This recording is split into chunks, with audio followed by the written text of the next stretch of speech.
So welcome to Mind Shifters Radio. Today is Friday, July the 10th, 2026. And Lisa's going to continue with the Power Person Worksheet, but first let's check with Mitzi and get an update on Rex.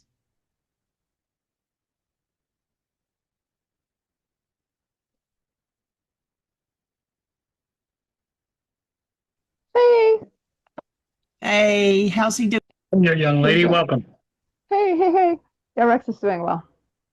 He's doing fine. He's recovering. He'll get to take the bandage off tomorrow. So then I think he'll have more mobility after that. But he's all bandaged up right now. But I think he made the right choice by going and getting it done.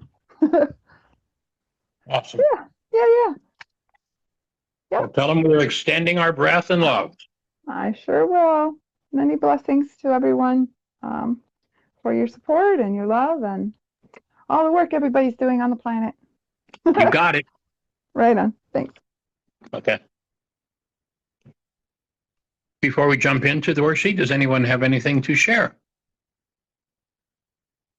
I just wanted to, very interesting stuff happening.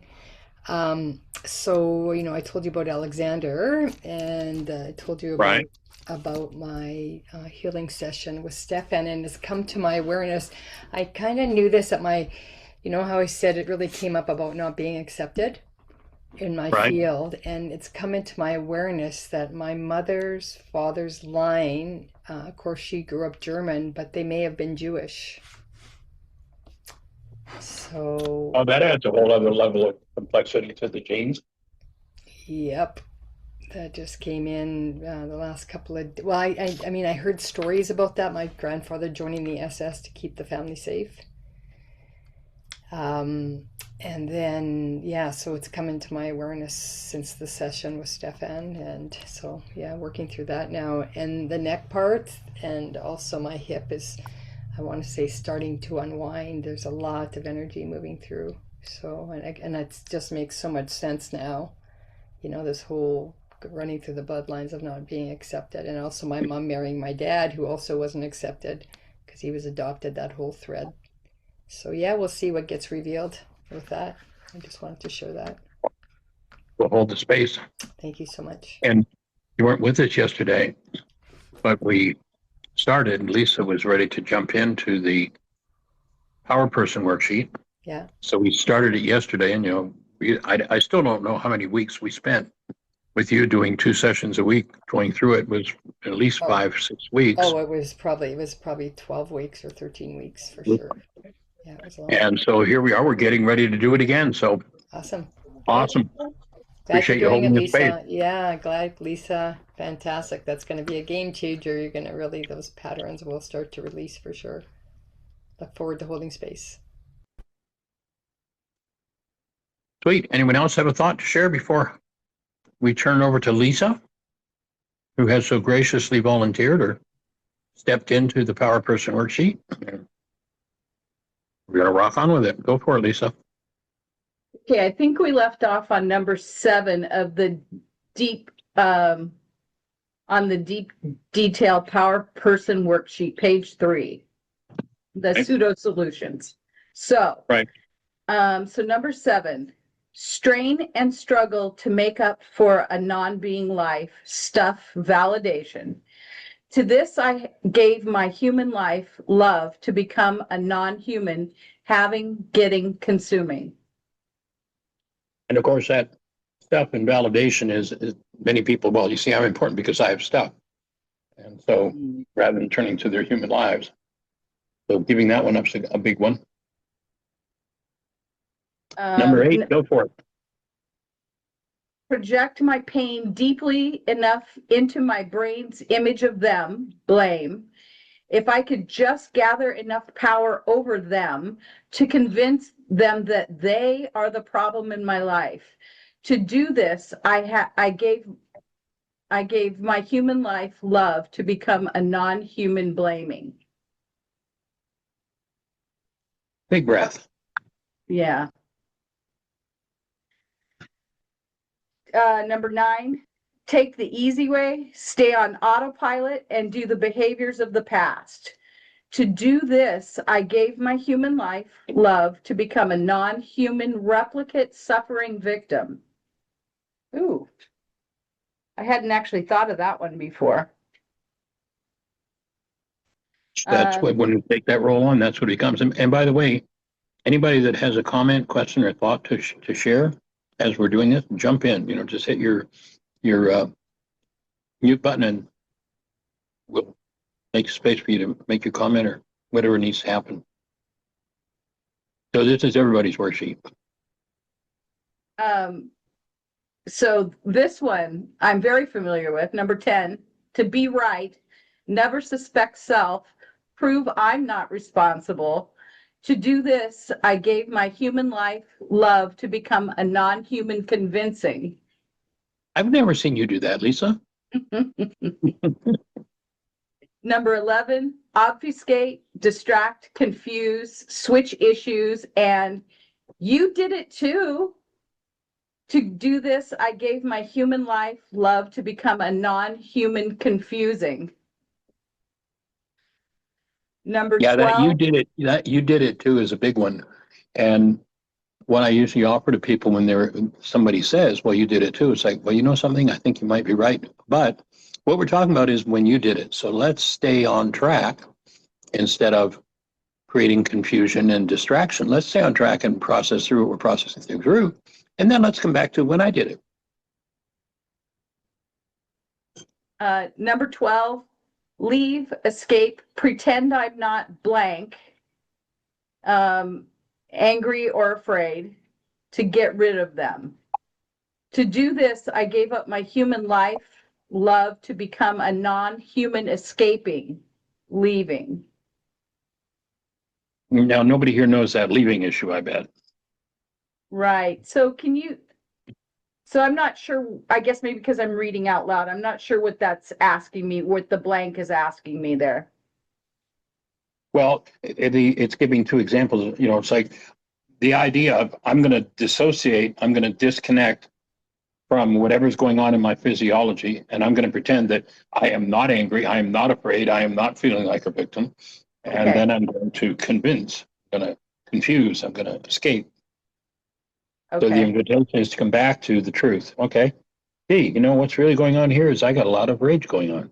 Okay, until I can own my rage, as Carl Jung so graciously says, if I've dissociated from my rage and hidden it, what he would say is, so until your unconscious rage becomes conscious, it will direct your life, and you will call it fate. You will think the person who comes up and gives you another reason to rage is the reason why you're raging, rather than you're raging because there's rage in there. And, you know, when I can own, there's no because except the because it's in here, then I can begin to clean it up. And that's the whole objective.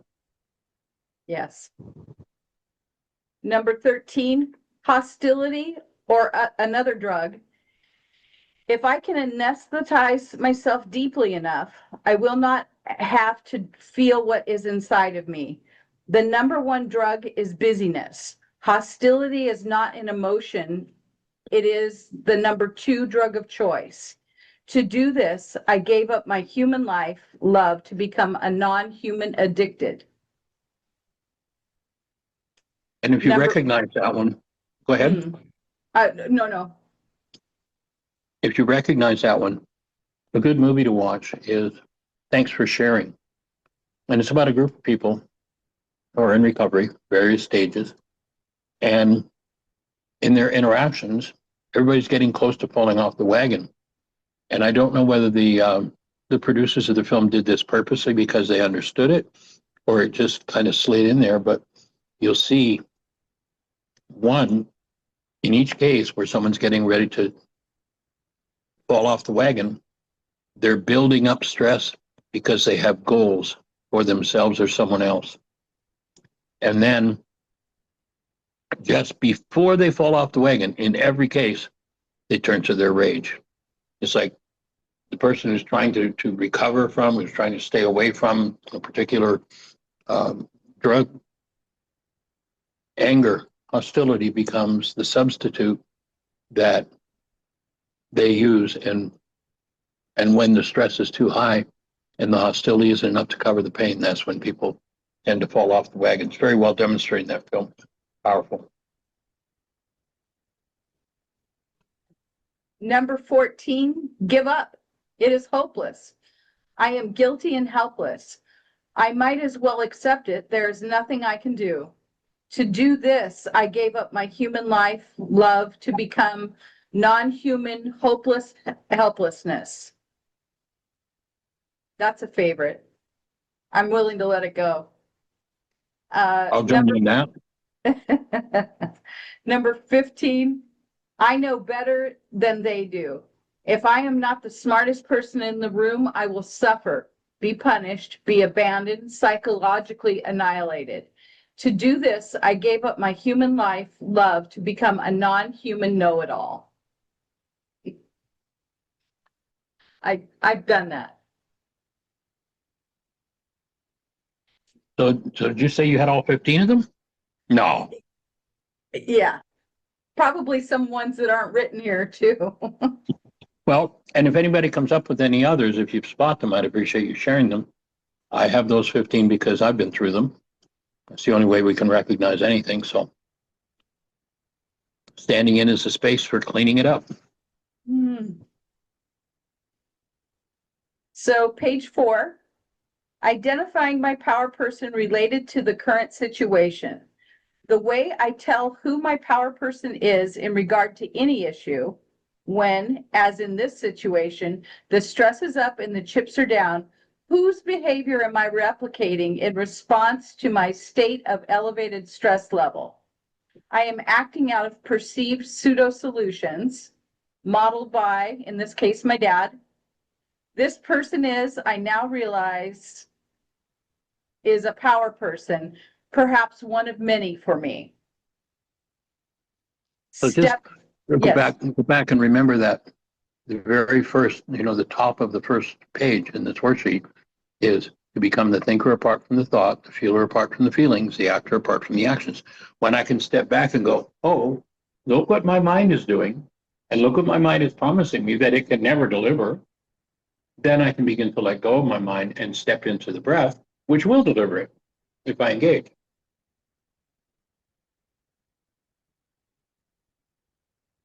Yes.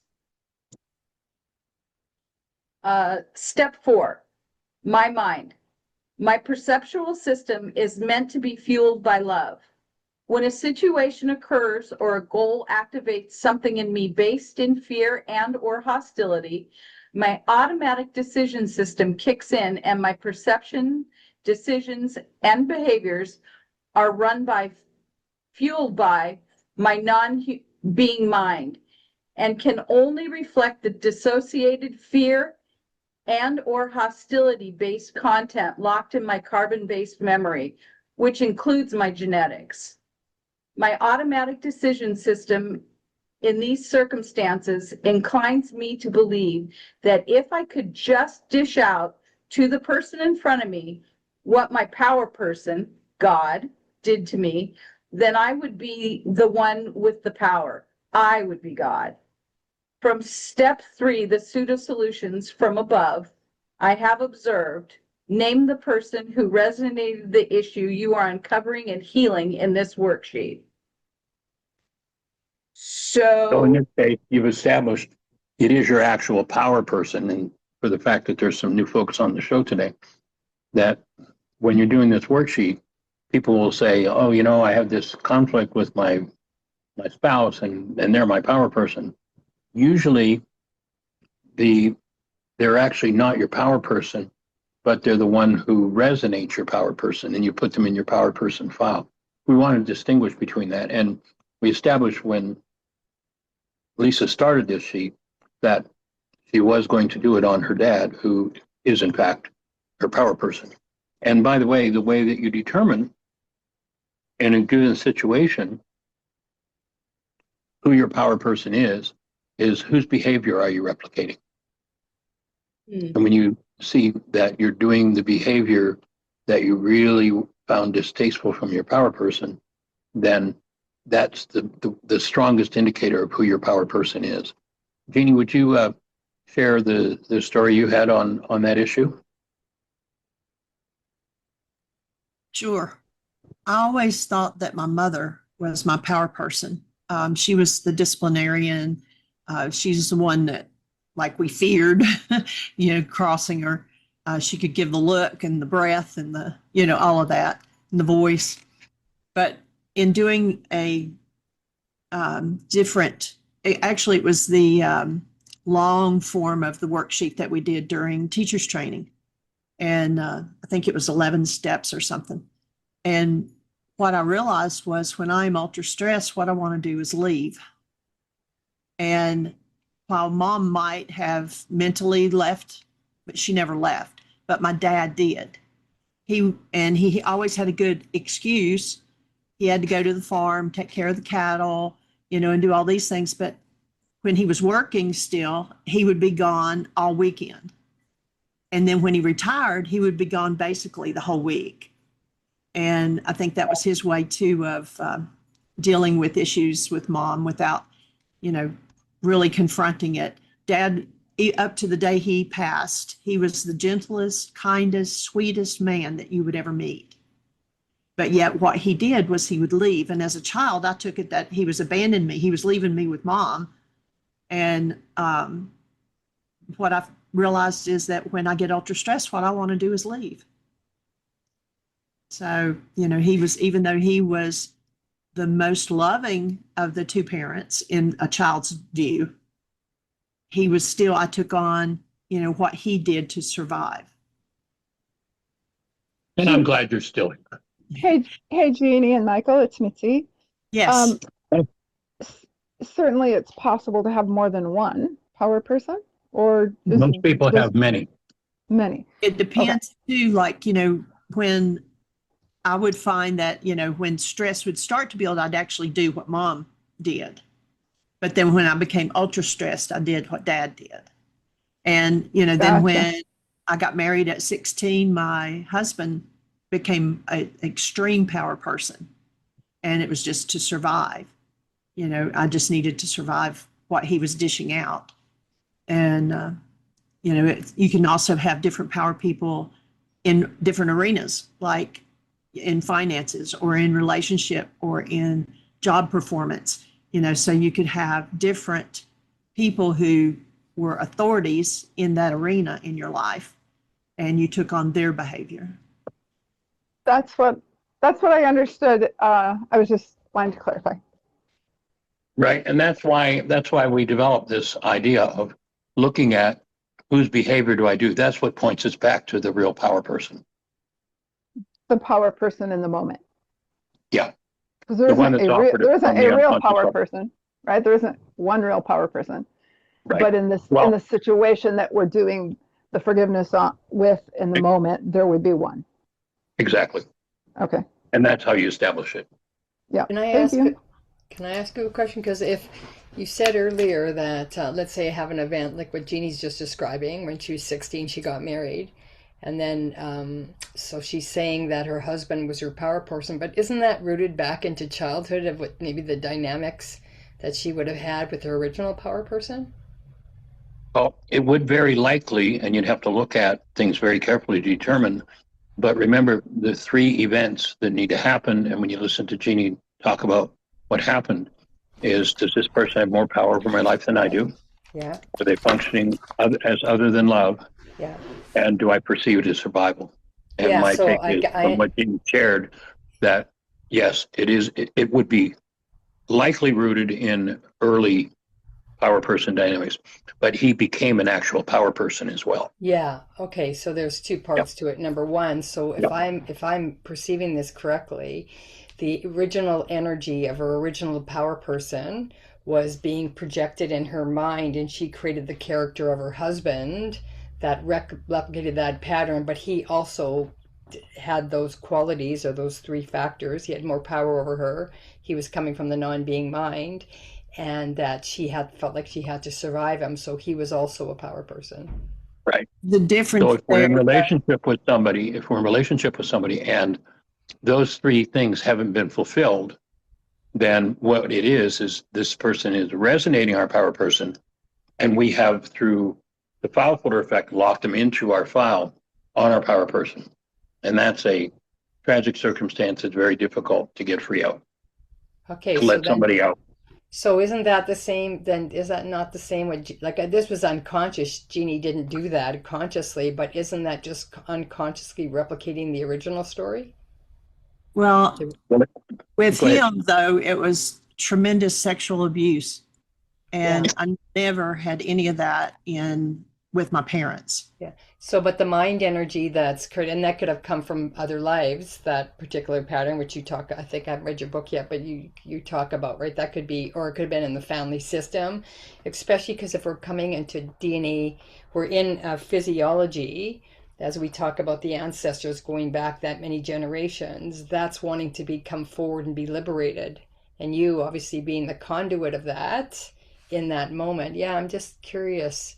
There Yeah, I seems to felt be, like it went all the way back to being that Native American, my Aboriginal roots. yeah, yeah. And that, because those patterns, like I'm really finding that now, even finding this storyline I'm telling about, this non-acceptance, which may be rooted in, being of Jewish heritage. So that is flowing through my DNA, this body. And so that's wanting to play it, of course, because we want to return back to love. So everything that's in blockage to love is coming forward. So yeah, I'm just curious but I can see how, because if everything is a replication and the carbon-based memory that you talk about, Michael, then even is that not just a replication of what Jeannie's saying?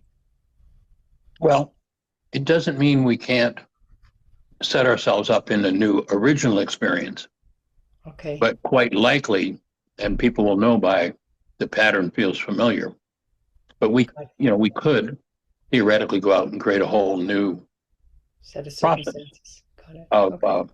of creating, and not necessarily coming from the unconscious. Let's say an example would be, there's something I've never experienced, but I sit and I watch in a movie, and then I go around and start focusing on that, and I create my life. Now, one case maybe I'm really touched by it in the movie because it's in me, or it might be an original energy that I then go and unconsciously create from. And it would be perhaps a futile challenge to try to determine that. I think that would end up moving into the arena more of trying to figure it out, rather than here it is, here's the dynamic, here's what I need to forgive. Okay, thanks.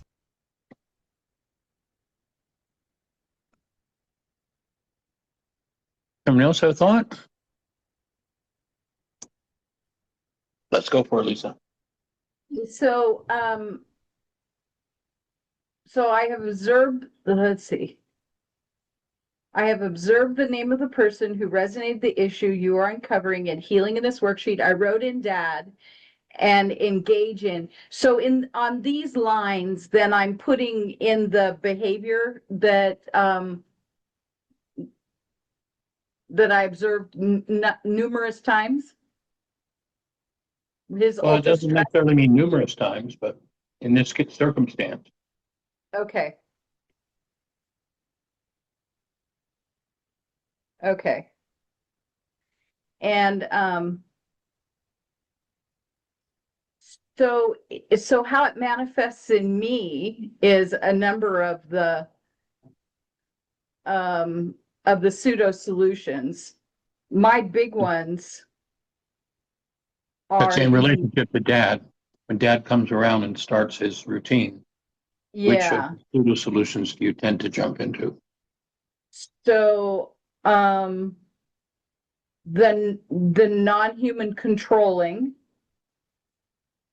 the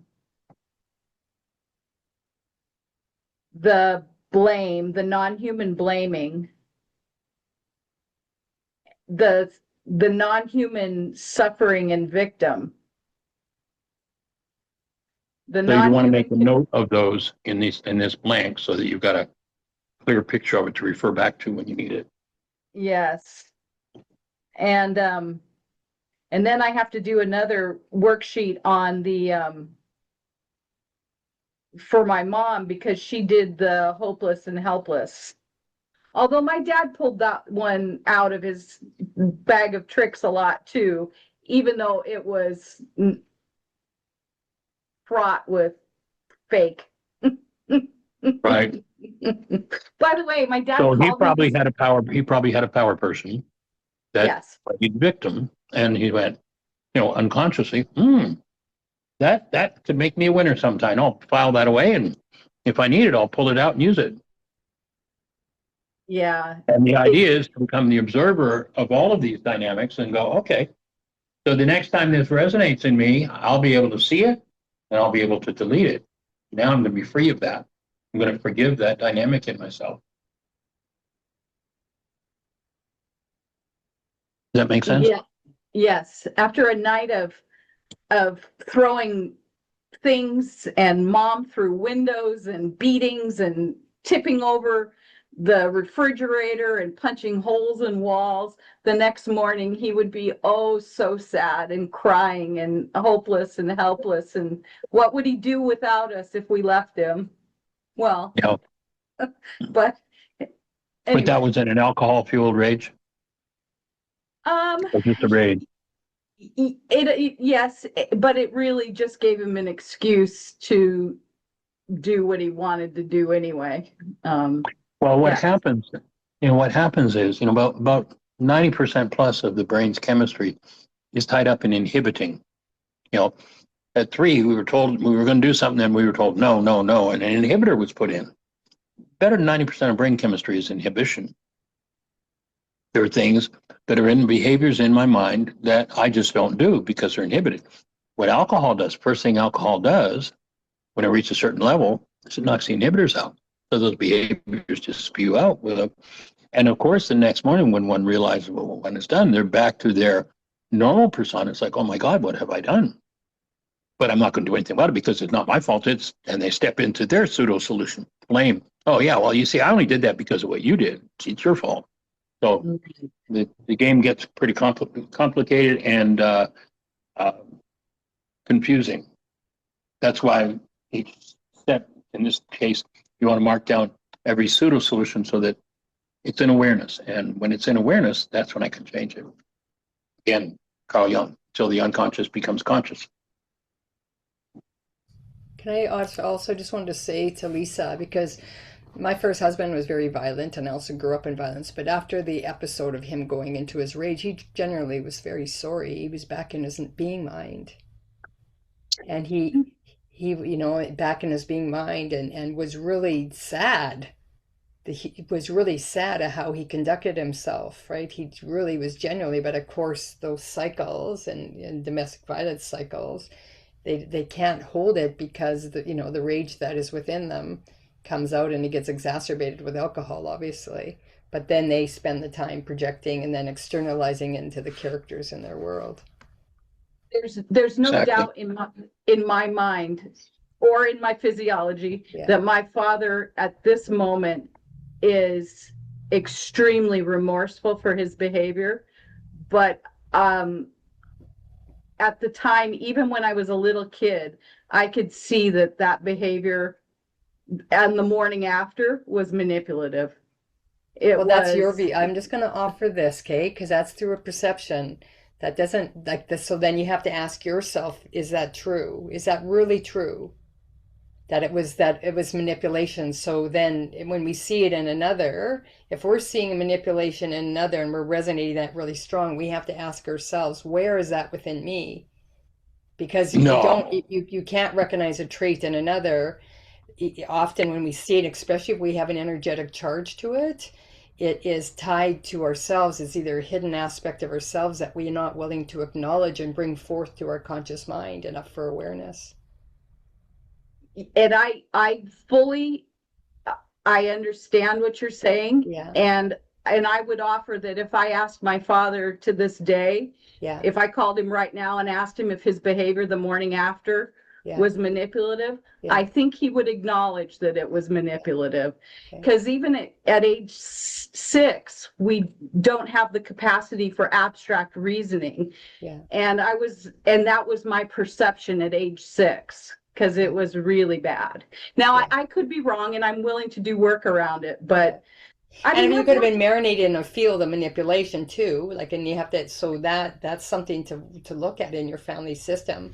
If that manipulation factors in, mom, dad, whatever, seeing that. So in you, if obviously doing this type of work, you would have come in with a high sensitivity of energy and having the awareness of that, and then how that would have come into your field, that That's- energy of manipulation, and then see how that may be playing out or has played out in your world, and are Oh, you absolutely. exhibiting those character those Oh, factors too? absolutely. I've absolutely manipulated. Yeah, yeah, and that's a survival strategy. I also did the same. Like, I grew up in extreme violence, and so I would be able to scan the room. I mean, that's what makes me also very hypersensitive, and I can perceive energy at a very subtle level. But I learned how to get my needs met through that adaptation strategy for sure. So Yeah, sneaking and yeah, well, for me it was sneaking and cheating a lot. yeah, But because I couldn't ask straight out for what I needed or wanted, so I would. yeah. So Yeah. that was an adaptation strategy in order to get your needs met. So Yeah. thank you. Yeah. No, thank you. Okay, so we're on page 5. So detail specifically each pseudo solution I attempted to solve my current situation with. I took on pseudo solution. I'll just do one, and for right now. And project my pain deeply enough into my brain's image of them. So I would be a non-human blaming. So that's So what you fill that first blank in then. okay.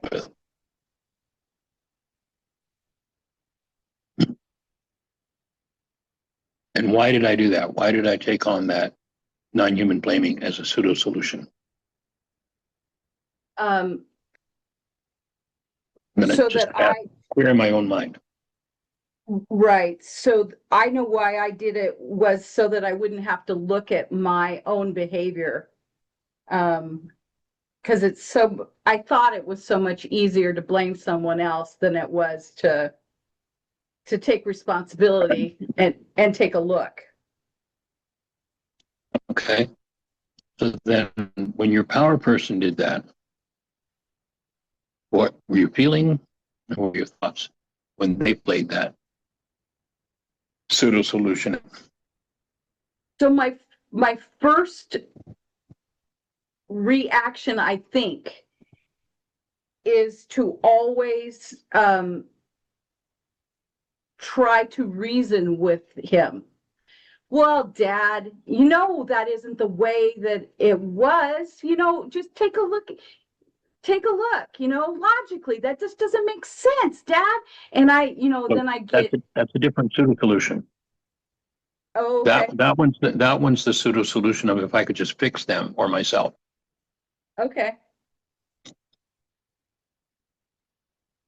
And then just want to add one thing with that, because Sure. whenever we go into defense is, Byron Katie, is the first act of war. And then Right. also Course in Miracles says, in my defenselessness, and add in Michael's word, my power and safety lies. So Right. anytime that someone's speaking, we're in defense, we know we're already in the non-being mind. Right.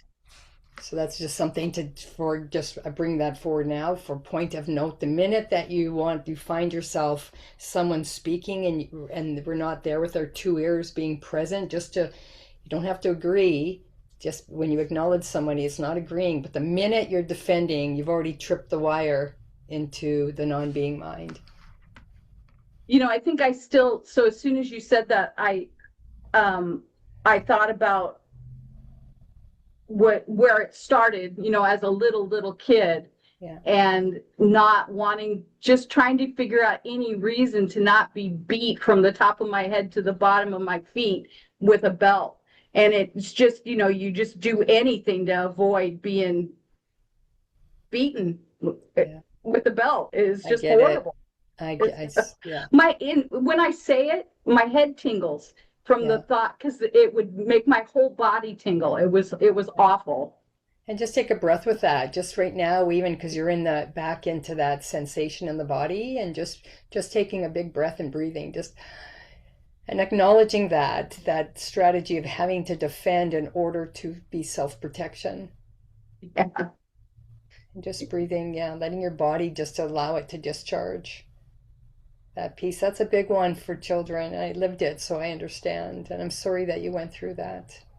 No child It's just deserves that.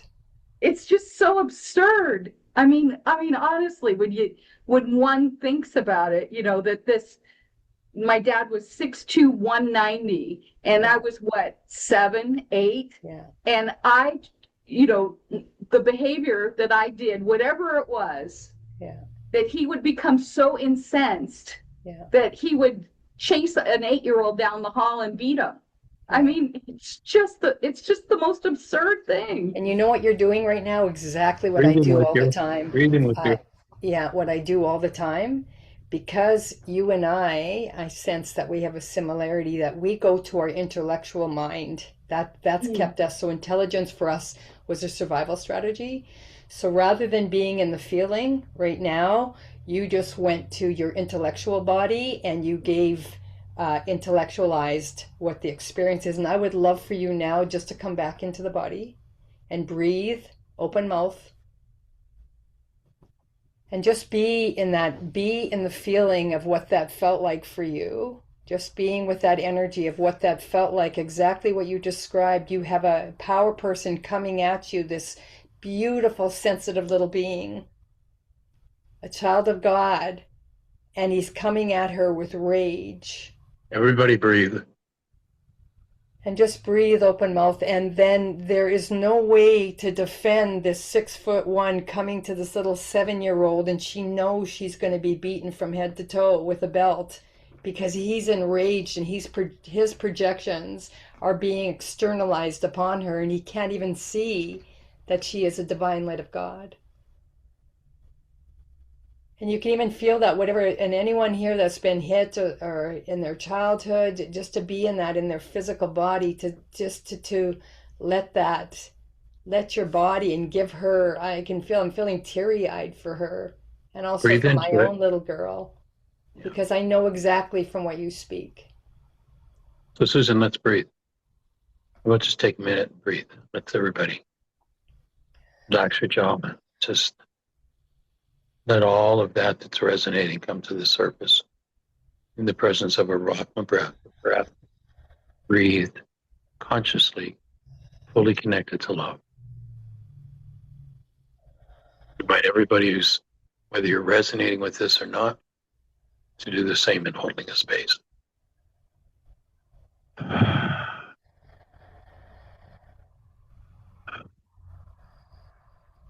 And remember that the breath brought into these situations is the revealer.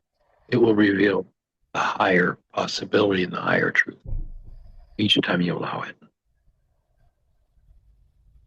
The ego mind, the non-being mind, carbon-based memory wants to say, but I have a solution here. Its solutions are all 100% a lie.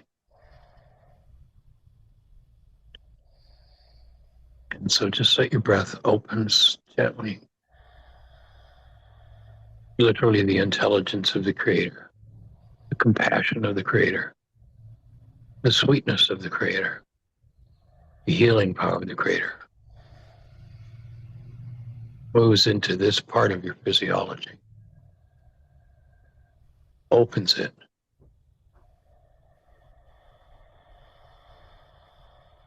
transmutes it, and reveals the truth.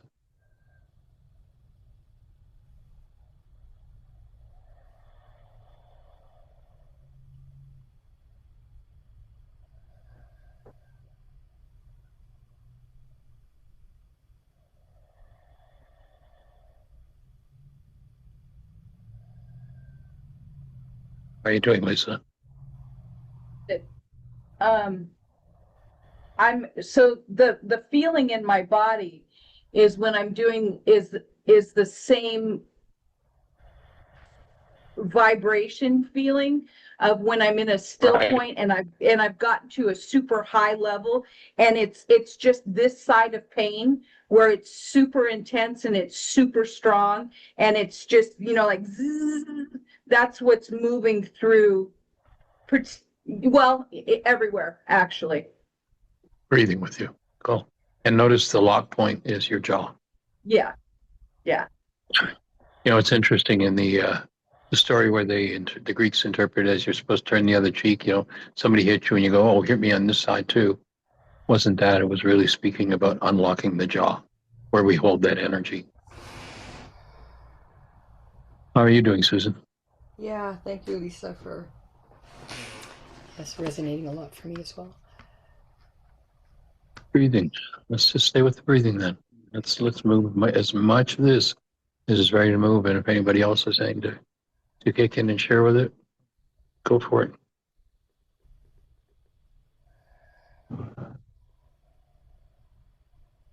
Feel a lot of fear, like terror, absolute terror. So terror dissolves in the presence of breath, of the Rakma breath.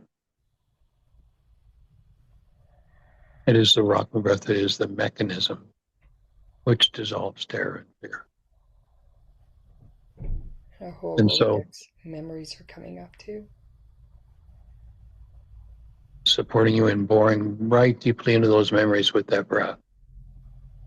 There's a whole community support here, a lot of vitality. It'll just unload it and let it go. And also feeling what Lisa's feeling with, how it's almost just that vibration in the body, but it feels close to pain, to construct of pain. And if possible, let the breath go deeply enough that goes right down into your genes. Unless any genetic component involved in this be transmuted. Yeah, I can feel my father. He got beat too.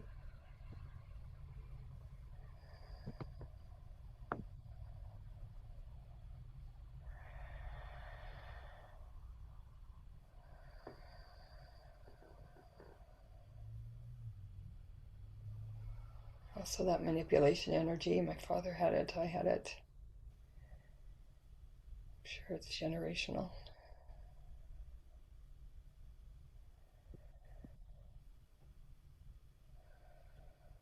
Opening a space for softening. For everyone.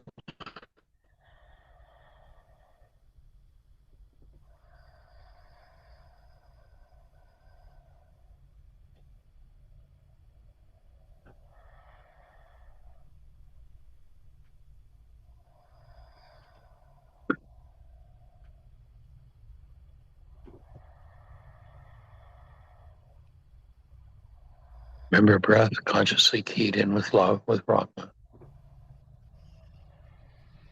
Yeah, Fills us all, strong. every I have level a and very everywhere.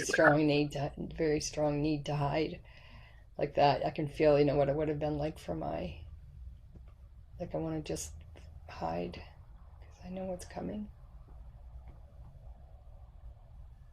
I can almost predict it, right? I could tell by the footsteps what's happening even long before the rage, even, the build up. No. Tell just by his tone of his voice. And my mom's voice the same. I could just tell it was going to come just by the inflections in her voice. So let's step out from behind the hiding place. Take a breath and extend that breath and that presence of love to the pain that's driving his behavior.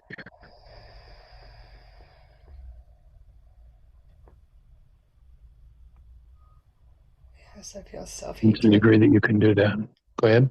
I just feel he hated himself, right? He took on, adopted the family that adopted him. I don't think we're very kind. So that was projected and externalized to him. He took on as though it was him.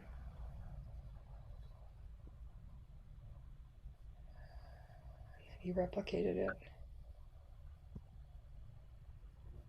So we never know what somebody's story is. And the only thing that will keep us from being a space of love and compassion for their story is the fact that we have not yet let go of ours.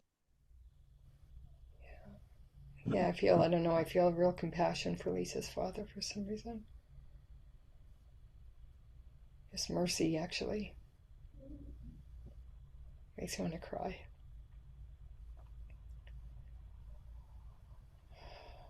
And for my own father and mother. And for Lisa and myself and anyone else that's on the call or is going to listen to this.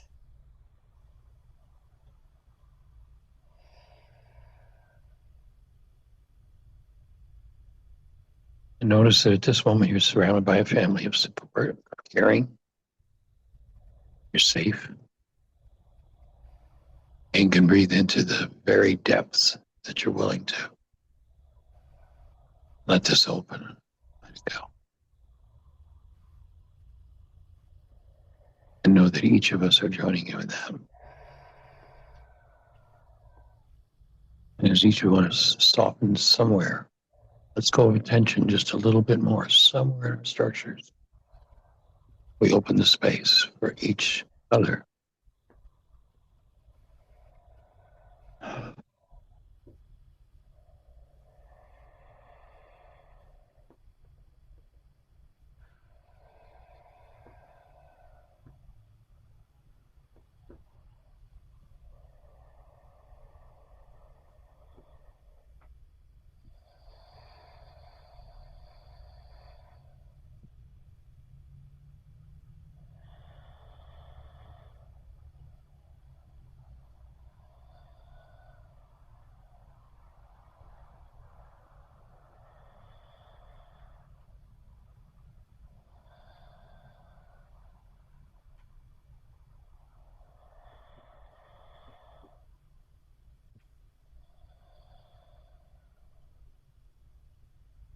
Feel the collective energy where this is for many story.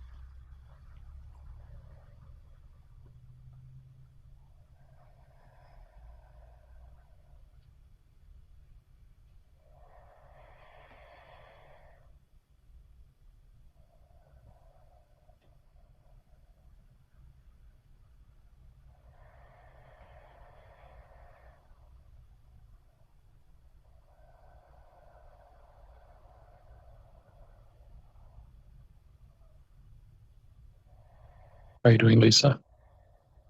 Good.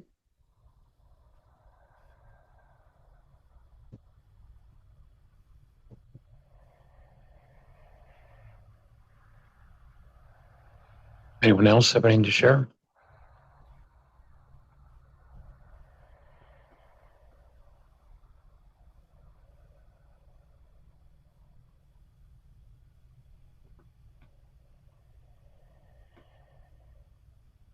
And where are you at, Susan?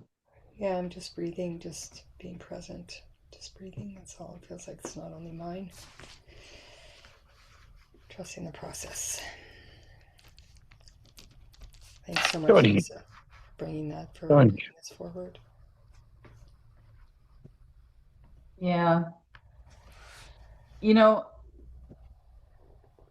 and my dad witnessed his father. They lived on a farm in Montana. My dad witnessed his father beating the horses with 2x4s. And that was one of the terrors that he witnessed.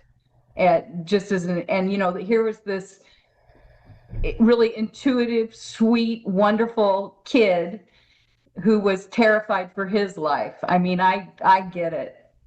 Yeah. I didn't get it when I was a kid, but I do understand. But well, no, I'm not going to do the but. I do understand. And you know what? That I think for us that are doing this work, and we found Dr. Ryce, is that we get to be the ancestors that bring healing. We get to, and all the ancestors before us are bowing in our presence, and all the descendants after us. And you said you have children, and I don't know if they have children, but they will not be at the effect of the trauma in their physiology. because of the work you're doing. I And you're hope healing so. your father. Yeah, and you're healing you are. I assure you that you are healing your father's DNA because you're healing it in yourself, and you are your father's DNA. So thank you for your service. And then everything you do or we're doing, we upload to the collective cloud, which, because I Right. felt it today, I felt it. It wasn't just our energy that was going through, it was all that are suffering that, bringing light up for, into the brain cells of the collective so that healing can go to all our brothers and sisters. So thank you, really. I mean that from the depth of my heart. Thank you. And a question you can ask yourself here is, so that was the power person dynamic that was instilled in me. Did I pass it on? Yeah. I mean, that rage, even if it wasn't, as we spoke of yesterday, even if it wasn't, I didn't beat my children with a belt, but I did grab little people meanly. I did think, God, I fucking hate this kid. I fucking hate them. I mean, it would just go through my mind, and little kids, And of course, it they, didn't have anything to do with the little kids, but that no, hatred in the genes, when oh, resonated into activity by stress, was going to that's come up. that's my go-to resonant thought, whenever the stress is up. God, I hate this. I hate that person. God, I hate. God, I hate. God, I hate. And So, so doing worksheets on hating God would probably be a good one. yeah. And doing worksheets on hate, period. So that would tie in with going back to the reality management forgiveness process. And what was Yeah. what's the worksheet where you unhook? You write, we were unhooking links. Mind shifter? Not the mind shifter. No. It it was from the laws of living. Maybe Cutting it was. the emotional string. Word Yeah, I link. think that word link, that was the one. Yeah. I know well, is it okay So a to good word ask? link. So a good word link for hate would be Yes. healing. Okay. So if hate comes up my mind and I get that in there, then rather than getting lost in the generational voices of hatred, which are probably 10,000 decibels, I can build in, I can bring this to healing. I can bring these generational patterns forward and relieve myself of them.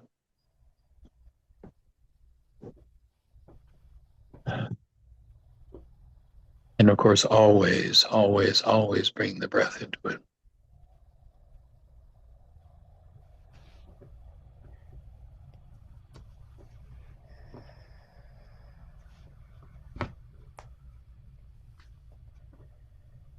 So my thoughts were, even if I didn't do the actual same thing, my poor kids were the recipient of that energy. And I hope that someday they'll pardon me and then do their forgiveness work, or vice versa. And as you apply forgiveness to yourself, alleviating yourself of those energies, that's what will open the space for them to be able to move past their unconsciousness, their projections, and see differently. Once we establish an unconscious dynamic, if there's any of that energy in the mind of the other, there's going to be an energy transfer. There's going to be resonance with that person, and it's going to tend to draw that into activity. And then if I'm able to be the thinker apart from the thought, the feeler apart from the feelings, the actor apart from the actions, then I'm going to step into healing that dynamic, which will tend to open the space for this person that I'm in relationship with to do the same. I'll chime in on behalf of that last statement. I had a father who did rage. He came from a farm where his father did rage.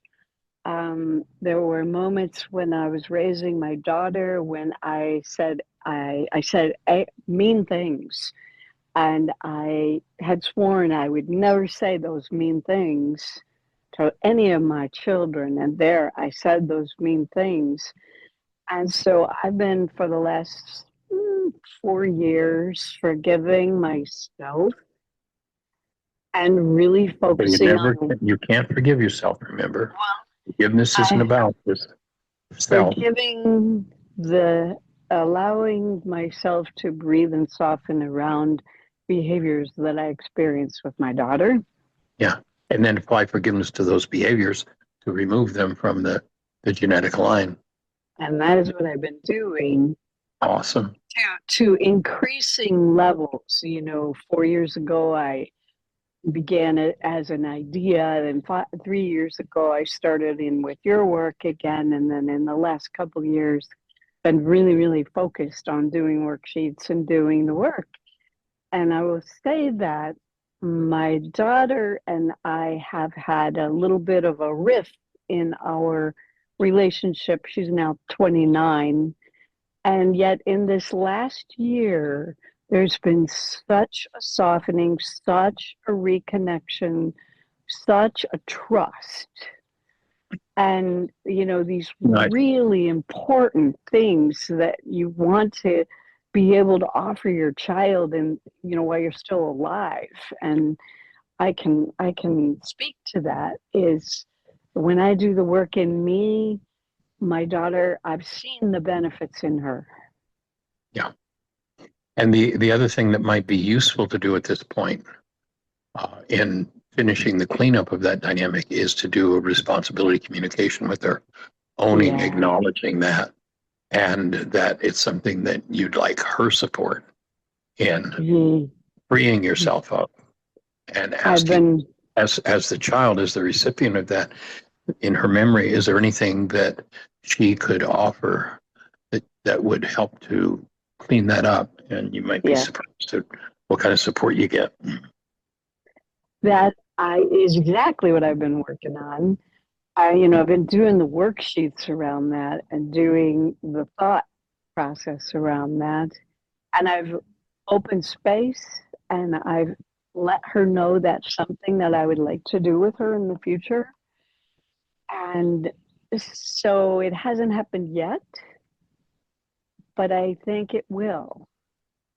And I'm wholeheartedly open. I'm wholeheartedly, even though there's a part of me that, approaches with a little bit of angst, like, what am I going to hear? What am I going to have to breathe with? I'm more strong and ready to breathe with whatever comes.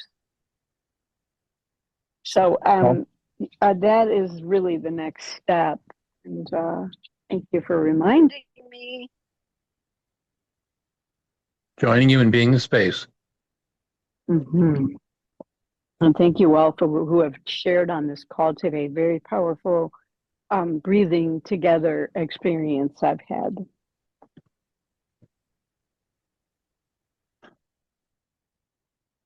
Yay. Lisa, how are you doing?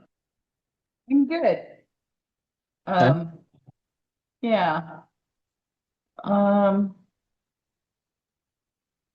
I do have some sadness firing because of my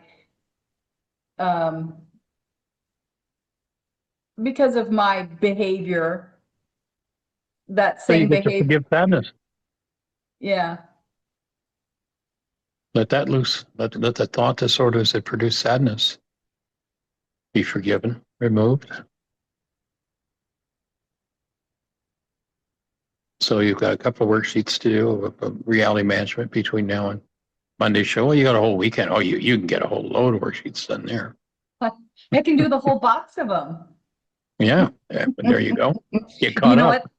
They're the long ones too from the teacher training. So they're the 12, I don't know, 11 steps, 12 steps, Right. whatever it is. Yep. Cool. How about you, Susan? How are you doing? Your completion point. Anything else to share? No, thank you so much. I'm just breathing. I'm going to probably continue to breathe for the next hour or so. see Okay. what gets released. Thanks so much, everybody. I just appreciate everybody All very right. much. Much love. Well, I'm going to go and lay down and breathe with everybody. So thanks for being with us, and we'll see you on Monday. Have Thank a you, everyone. wonderful weekend.